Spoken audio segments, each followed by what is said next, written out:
Hello and welcome to another episode of People. Today we speak to Mr.N S Balamukundan, who lives in Chennai. He's an engineering graduate, a chartered accountant, a financial analyst, the founder of Mr.N S which does cryogenic processing for material improvement, and ProAlgen Biotech, which produces natural beta-carotene. He also established one of the largest biodiesel facilities in India. He's Vice President Technology with Biodiesel Association of India, and through it, an advisory member of Biofuels Cell of Ministry of Petroleum and Natural Gas, Government of India, and is also in the BIS Standards Committee for Biofuel Standardization.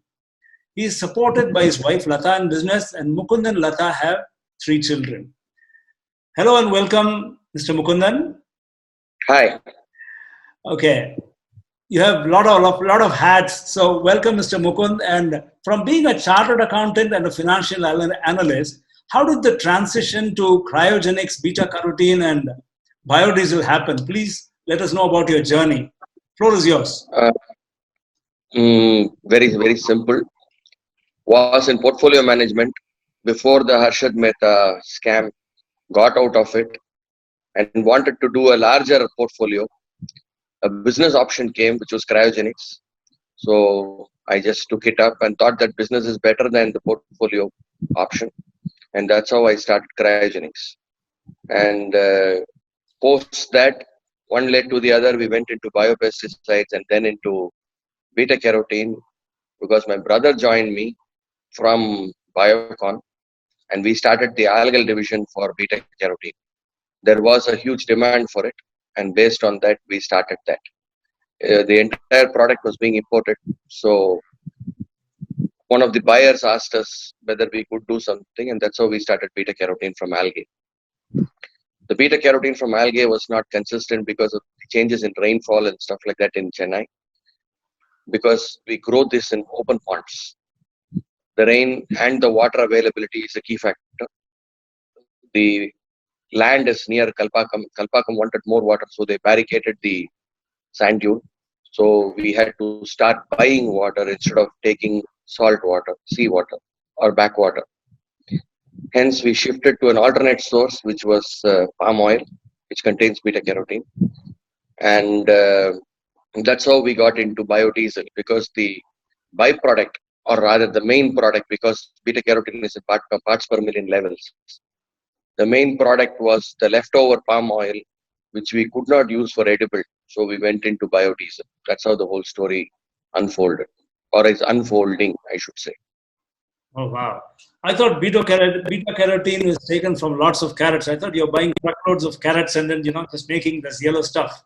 How do you make the beta-carotene? Yeah. Who buys them? The carrot from carotene is quite low. It is 1 by 20,000. So it's not very available as such. So for the quantity we do, you need something like 100 tons of carrot per day, which is not very feasible. So handling it, disposing it after the carotene is extracted is all very difficult. Anyway, that was not the business scenario which worked commercially. A lot of people claim that beta-carotene comes from carrot as a source, but that is not true. There are fungal sources, there are algal sources, and the other one is the palm. That's the largest available material which can be done commercially. Oh, okay. How do you make biodiesel? What kind of plants do you use to make it? I've heard about the Jatropha plant, if I'm right, if I spelled it correctly. I don't know if you use it. If you can explain the process, it's easy to understand. Right. Yeah. Yeah. First of all, you need to have a vegetable oil-based feedstock, which is the raw material. The raw material is converted to an ester by addition of methanol. You add methanol to it in the presence of a catalyst for the reaction to complete. So the triglyceride, which is the oil, there is an addition of methanol, and the glycerin, one of the triglyceride, one glyceride comes out and is replaced by the methyl group in the methanol, and you get biodiesel. Biodiesel is basically an ester of an oil or a triglyceride, as we say it. It's a very simple reaction. It's an age-old reaction which you can do it even at home. The only difference between a manufacturing company and a home produce is the specification. The end product will not stick to specification if you do it at home. You'll still get the biodiesel, but you'll get a mixture of biodiesel, glycerin, water, methanol, etc. So that's the only key factor where you have to put up a facility to bring the biodiesel to spec and to also complete the reaction. It's a chemical process, a very simple chemical process. About the Jetropa That's plant? it. You start with Jatropa and other things. They're all feedstock based. Unfortunately for us, in India, as a rule, we don't use edible oil biodiesel, whereas world over, edible oil is still used. Biodiesel pretty much is like a 30 million ton per year market, where 20 to 23 million tons comes from edible oil still. These edible oils are predominantly rapeseed oil, which is not that much edible, canola, which is partially edible, and soy, which is pretty much classified as a non-edible because soy oil is a byproduct of the cake. The cake is used for cattle feed, poultry feed, etc. So the oil is a byproduct. So these are used for biodiesel substantively. In India, we have a rule that edible oil cannot be used for biodiesel. So you have to use inedible oil or waste. When you say inedible oil, Jatropa was one of the low hanging fruits assumed at that time. The unfortunate thing with Jatropa is it is a crop which doesn't need much water, so you can grow it on wasteland. This was the concept that was taken up when they started it. But the flip side is whatever grows on wasteland does not yield what you want. So Jatropa didn't yield the output that is required, which is the oil. The amount of water that you put in is the oil that you get. Unfortunately, in a dry wasteland, you don't get water, nor do you get very good rainfall in India because it is seasonal. So the plants never yielded. They grew, they stood, everything was fine. The yield was not there. The second problem is pollination is a problem in Jatropa. The diseases that come to it is also a problem which nobody knew.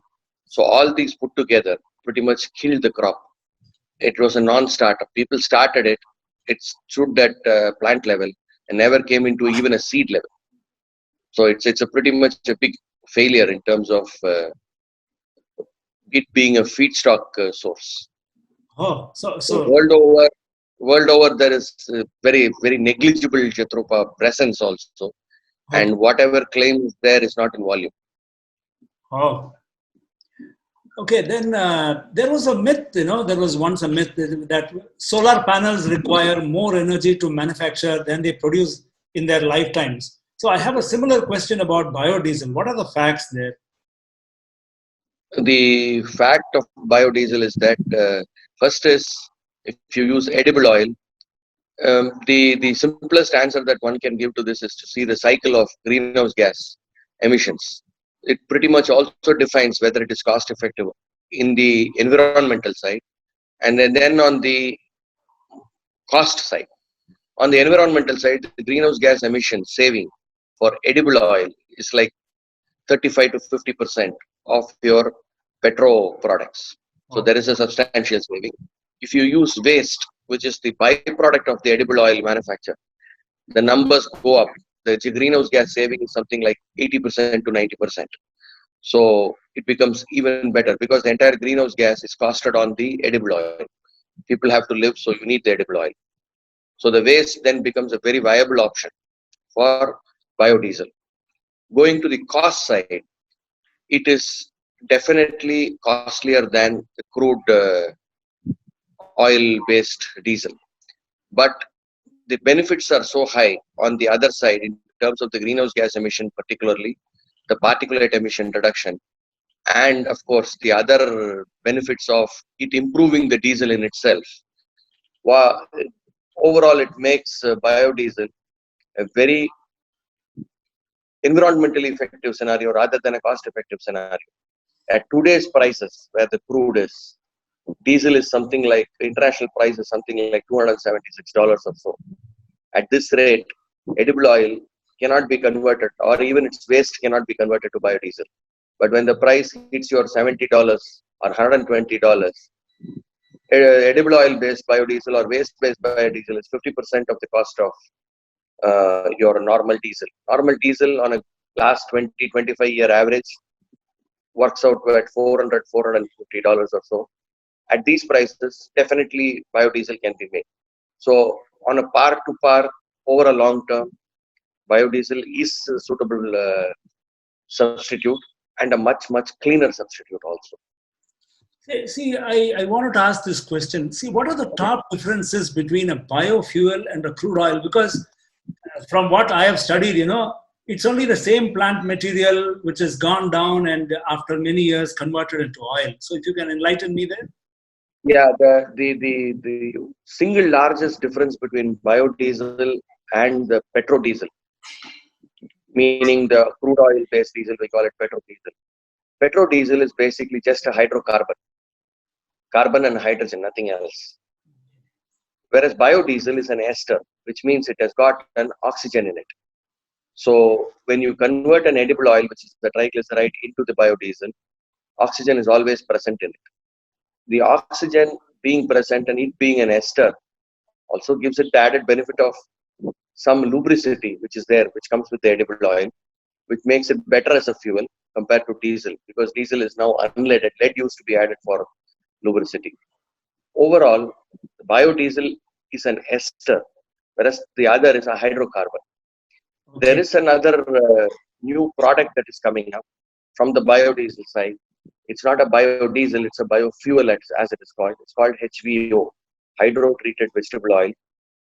They're following the concept of petrodiesel by removing the oxygen and replacing it with hydrogen, making it a biofuel with a vegetable oil source, and yet having the specification of petrodiesel. That's another thing that's coming up, but it's not going to take off very recently because it can be added to a refinery, and the cost is something like $100 million for a equivalent plant, which will cost about $7 to $8 million for biodiesel for an equivalent capacity.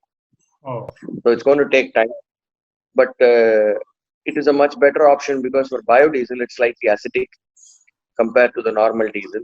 So you need to have slightly different structures for holding it and distributing it. Whereas in the case of HVO, it becomes like diesel, and it can run through the same pipe. So that's happening. Sorry.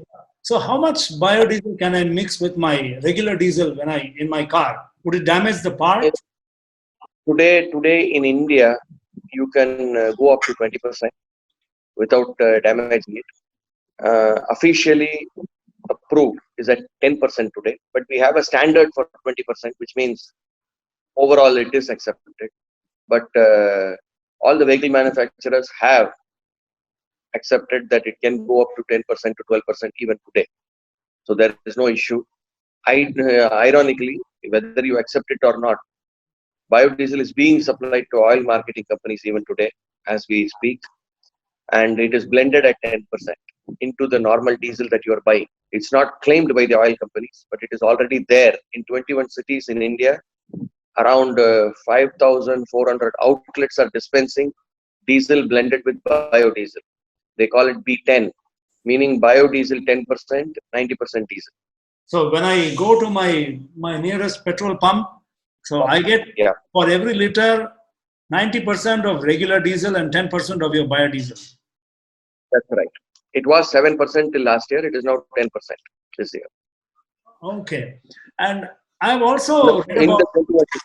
Pardon, come again, sorry? In the 21 cities, not everywhere. Of Chennai is one of them, Coimbatore is one of them. Most of Andhra is covered. Some parts of Gujarat is covered. West Bengal is covered. Orissa, all the entire belt on the east coast is pretty much covered. On the west coast, it's Gujarat and Maharashtra. Oh, wow. Thanks. I have seen ethanol run cars. How different is ethanol from biodiesel? Which makes more economic sense? See, ethanol can be used in the manufacture of biodiesel as is methanol can be replaced. It's not a problem. But today, ethanol is used as blending for gasoline or petrol. So between petrol and diesel, petrol is the better product because it is much cleaner after the burning, and it burns better. But you need the thrust for freight vehicles mainly. The initial thrust comes from the diesel, so you have to live with diesel for freight movement, transport vehicles. For the other passenger vehicles, you don't need a diesel. Actually, it should be ideally petrol. Ethanol is much cheaper than petrol. But having said that, nature has a balance. Oh. Ethanol comes from various products which are waste. Today, the largest source of ethanol is sugar.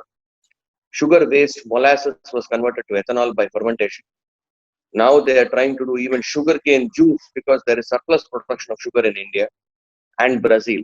These are the two largest countries in the world which produce sugar. So in these two countries, if you have the raw material, ethanol is a good substitute because ethanol is quite cheap compared to your normal gasoline prices which were there. But today, with the crude fall, even that is going to shake. In India, there is a fixed price mechanism by the government where they are buying it at something like 41 rupees or so per liter, vis-a-vis the petrol that is made from the refinery. Today, it will not be viable because of the fall in the prices. So post-corona, we have to see how the prices stabilize and how it goes. But ethanol is even cleaner than the gasoline or petrol. So to that extent, pollution comes down dramatically. Wow. Okay. So would I be right to say that only when the cost of crude oil increases will biofuel become economically sustainable? See, the fact of biofuel is on a normal scale to scale, it will never be economical in terms of cost on a factual basis. So if you keep moving it with the crude oil prices, biodiesel or biofuel, any biofuel will not work. It will work only when you have a mandate or a condition where, for the purpose of pollution eradication or reduction, you use it. So most of the countries, the advanced countries as they claim, Europe and US predominantly, have a mandate in place based on carbon emissions by a given manufacturer. So based on this, they charge a carbon tax. This becomes a mandate where the user or the producer of carbon has to set it off by using a biofuel so that the carbon emission becomes neutral. Meaning if they make, let's say there is a power generation, they produce 1 ton of power for which they use 30.3 tons of carbon. So they have to buy back zero point 0.3 tons of carbon or use 0.3 tons of biodiesel to get that 0.3 tons of carbon. When I set the GHG emission, let's say it's a 50% saving on edible oil, they have to use 0.6 tons for them to get 0.3 tons of carbon saving, which is a 50% saving. Okay. So this is how the market works, and this is how the pricing is also done for the biodiesel in the world market. It is based on the mandate. So without a support and without the world going environmentally friendly, the biofuel space it's not going to work.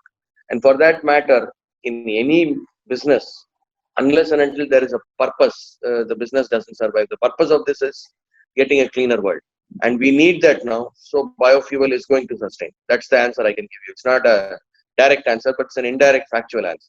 I understand. So in case we have a good policy in India where biofuel is mandated to a larger Yes. percentage than 10, let us assume. So could someone start a large biofuel plant in India tomorrow by buying a lots of oil seeds from the market and start making biodiesel? Will that work? The problem in India is, first is there is no mandate. We are working towards a mandate. It's like a chicken and egg situation. There is no capacity. We have 1 million tons capacity in the entire Indian context, and we are operating at 30% or so. 0.3 million is what is going into the market. So we need to up that. World market is 30 million, so you're at 0.3 million. So it's like very low. You have to up the numbers. On the other side is the price. Unless you up the number, for you to up the number, you need the price. So we are telling the government that they have to do The other side is, irrespective of the price, you need a feedstock for you to produce the biodiesel.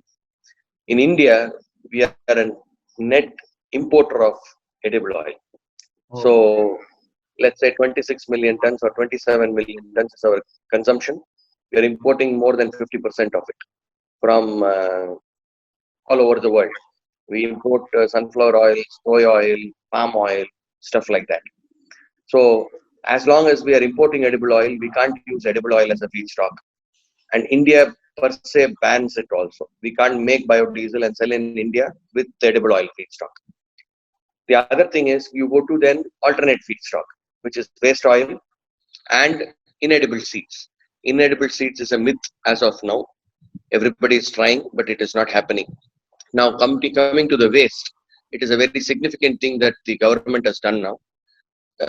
You have acid oils, which are the byproducts of refining of edible oils, which is there, which is but very low in volume in India, because it is directly related to the edible oil refining, which is again not great. The other waste has to come from Indonesia, Malaysia, which is the largest producer of palm. As a byproduct, you get waste oil, you can get it there.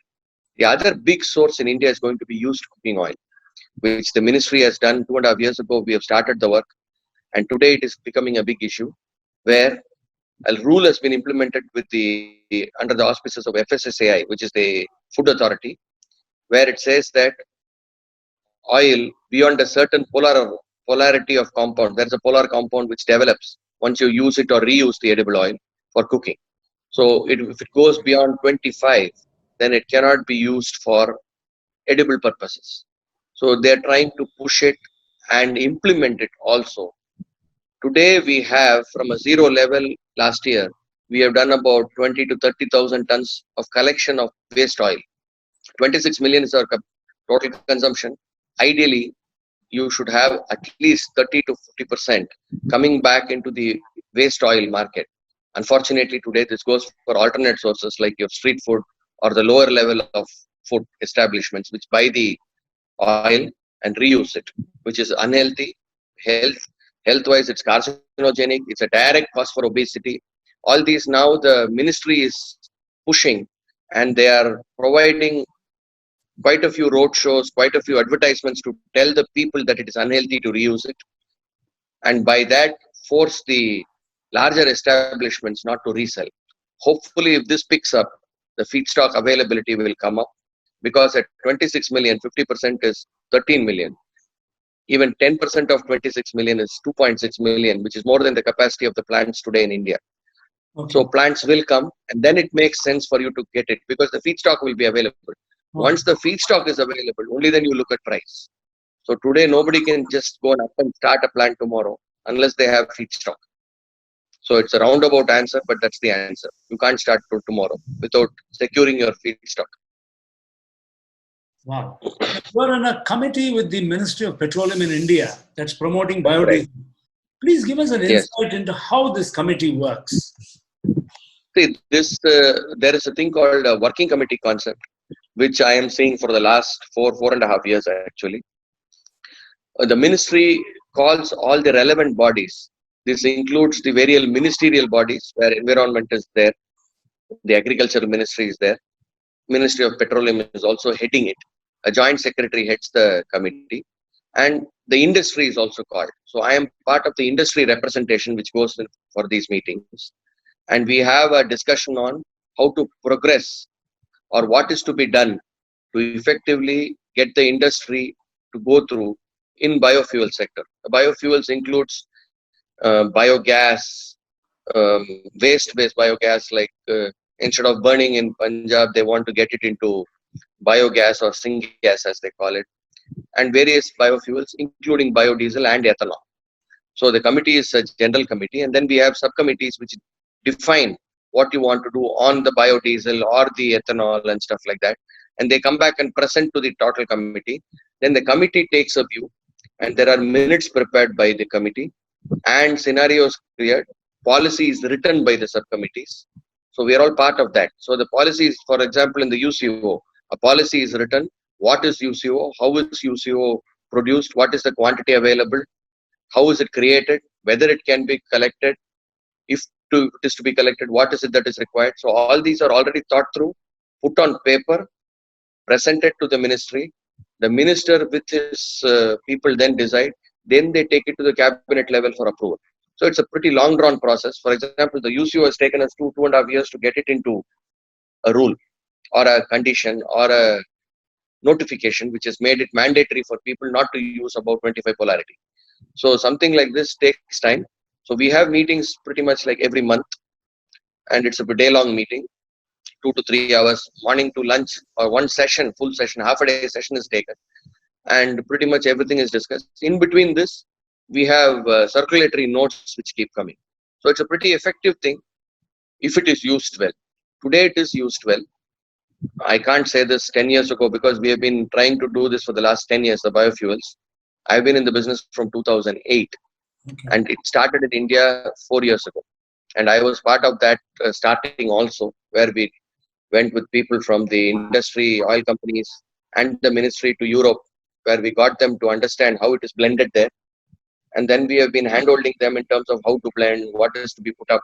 So now all the depots in India have facilities for biodiesel and biodiesel storage and blending.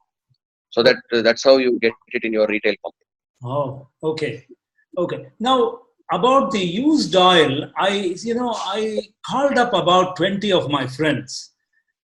Of the Yes, 20, none of them are throwing away the used oil. Somehow it gets used up in their regular cooking.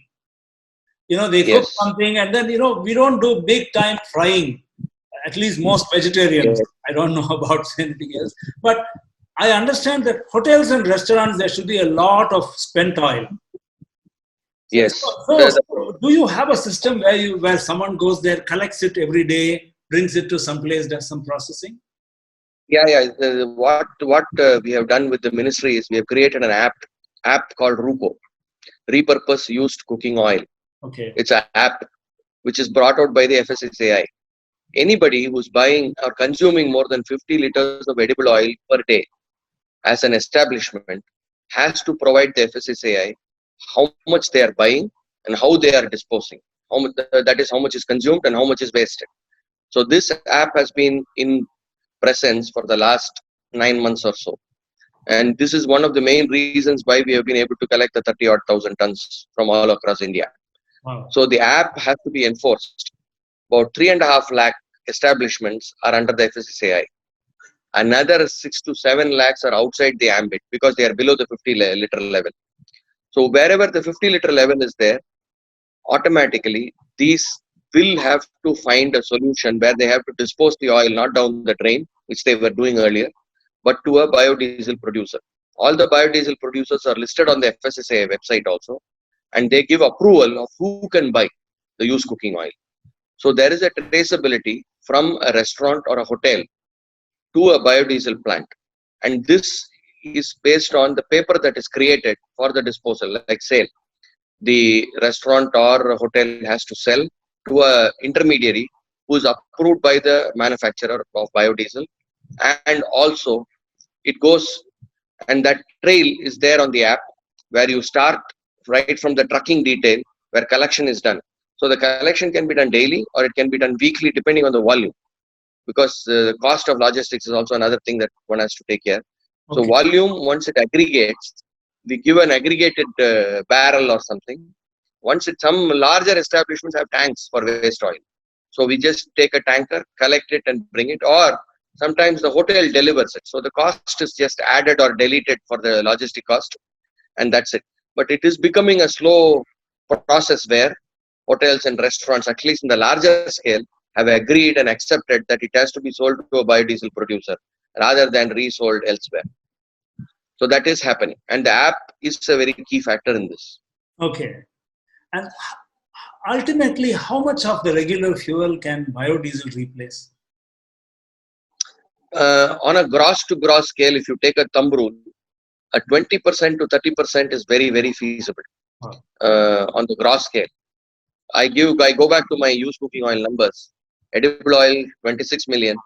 If we convert even 30%, it is 7 million, 1 million. which is like 10%. It is 10% of what we are consuming today. And if we go to 50% of edible oil, and then it becomes an even better number, which is double that.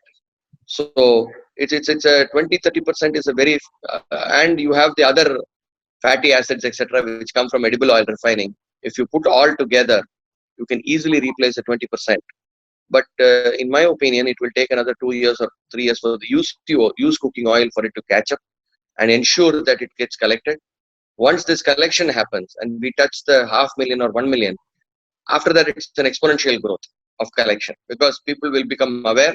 Well, okay. Even the regular consumer will not go to a restaurant which is not accredited with Right. the green certification, which is what we are trying to do. Okay. So it should work. 20% is a realistic number. Let's say you can do a 20% in a 5-year window. That's my opinion. If everything else goes well and the policy makers still adhere to what they have to do. So you being a manufacturer of biodiesel, do you get carbon Yes. credits? See, the carbon credit system is a very highly misunderstood system. Okay. The carbon credit, prima facie, as it was created, is to calculate the carbon that you save. That's a carbon credit. So when I said GHG emission saving is 90% in waste-based biodiesel, so effectively we are saving 90% or giving 90% as a saving. So if I use one of my biodiesel, it is equivalent to using 2 of the crude oil based petrodiesel. So the credit will be 2 for me in terms of what I am saving. So whatever is saving is the carbon credit. Here, Europe is the best example. The carbon credit is directly mandated by a carbon tax. So the carbon credit goes to offset the carbon tax. If you don't have a mandate, you having a carbon credit is of not much value, because nobody is going to buy from you the credit. And it is not inter-country tradable. So if you have a credit that is being created in India, you can't sell it in Europe. So if your carbon tax is in Europe, so any saving that you do outside Europe is of not relevance. So it becomes very difficult for you to do a carbon credit trading internationally. And the carbon credit actually comes into creation only when the biofuel is actually used. Used. Okay. Till it is used, it is of no relevance again. You make a biofuel, keep it at home, it's of no relevance. Okay. Only when it is used, you are saving carbon.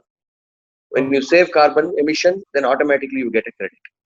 So at the retail outlet, in a vehicle guide, let's say you and I go fill gas. At that place, you are the guy who's actually creating the carbon credit. But that is discounted up the chain. And when we sell the biodiesel, we are already discounted for that price, and we get the credit price already done. And slowly, the guy who is to pay the carbon tax has to prove that the biodiesel has been burnt in a car for him to claim the carbon credit. That's how it is. Oh, okay. So do you have? Is there a price on a carbon credit? Yeah, there is a price, because the price of the carbon credit is the price of the carbon tax directly. Okay. So X amount of tax defines X amount of, and the premium paid for there's a premium on biodiesel world over. Okay. The premium that is paid is the value of the carbon tax over the normal diesel price. Right. Today, the thumb rule, let's say $400 is the diesel price normally. This will sell at double the price approximately. Okay. Okay. And that to a waste-based will get you slightly more than double, 1.5 times, and 0.75 to 1 time extra, 50% extra, 40 to 50% extra you will get for normal biodiesel because of the 50% saving in GHG. A 90% saving will get you almost 2 times the premium. Okay. So there is the distinction between edible oil-based and waste-based biodiesel also. Wow. It was very illuminating. So I just have a couple of more questions. So my understanding from what you say is you have to first cut down the forest, then grow the palm, then send it to a factory to extract the oil, then you send it by sea to wherever it's being processed, then again send it to the destination for use. If what I said was right, how is biofuel kind to Earth? Is it sustainable?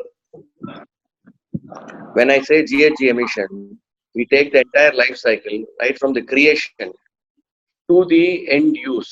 So that is costed. There is a mechanism by which the greenhouse gas emission is costed. The saving of 90% is after all these added in. Wow. Okay then. Wow. So one, Even in yeah. the edible oil, the saving varies between 35 to 50%, depending on what kind of edible oil and what kind of plantation you put in and how much you have destroyed the forest. Today, it's called indirect land use cost. Look, it is called. That is also costed now for the GHG emission. So if you cut down a forest and put up a plantation, which is also costed today. So your GHG emission or GHG emission saving, as it is called, the 50% saving or the 80% saving, comes after costing everything, right from where the plantation worker collects it, brings it to his refining, the refining cost there, coming to your plant, your cost of conversion, taking it to the end user, everything is cost. So the GHG saving is from after collating, all these costs. Oh. A lot of There is clarity. Yeah. Good. yeah, Thanks for there that. is a, Pardon, come again. Sorry. there is a substantial saving on the environmental side, definitely. Okay. And one final question: does it pollute to make biodiesel? But the reverse answer is, as long as you have a greenhouse gas emission saving, automatically the pollution is that much less. Because Let's say I'm saving 50. sorry, but you were talking about some mixing it with methanol and something. So I assume there should be some kind of pollution. Every process industry will pollute the atmosphere definitely.